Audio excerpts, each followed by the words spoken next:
कहते हैं नींद इंसान की सबसे बड़ी राहत होती है। लेकिन अगर नींद ही मौत बन जाए तो? उत्तर प्रदेश के एक छोटे से गांव में एक अजीब नियम था। रात के 3 बजे के बाद कोई नहीं सोता था, क्योंकि जो भी उस वक्त सो जाता था वो कभी नहीं जागता था। इस गांव में रहता था अमन, शहर से आया हुआ एक लड़का जिसे इन सब बातों पर बिल्कुल विश्वास नहीं था। पहले दिन उसे यह सब मजाक लगा।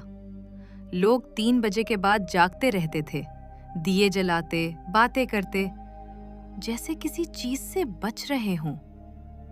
लेकिन उस रात अमन ने तय किया, मैं सोकर देखता हूं।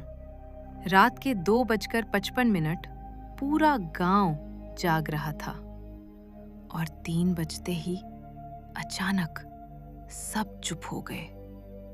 अमन अपने बिस्तर पर लेट गया और कुछ ही सेकंड में उसे नींद आ गई। लेकिन जैसे ही उसने आंखें बंद की, उसे महसूस हुआ कि कोई उसके कमरे में है। अमन ने आंखें खोली, लेकिन वो हिल नहीं पा रहा था। उसका शरीर जम चुका था और कमरे के कोने में एक औरत खड़ी थी, सफेद साड़ी में।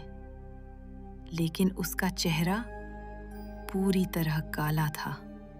वो धीरे धीरे अमन के पास आई और उसके कान में फुसफुसाई, सो जाओ।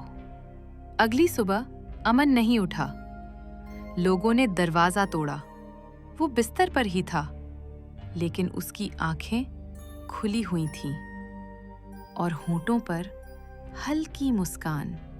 गांव वालों ने कहा वो उसे ले गई। लेकिन कहानी यहीं खत्म नहीं होती।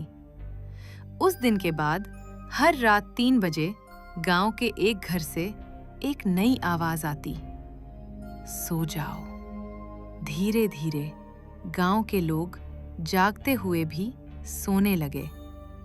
उनकी आंखें खुली रहती, लेकिन दिमाग कहीं और एक दिन पूरा गांव सो गया।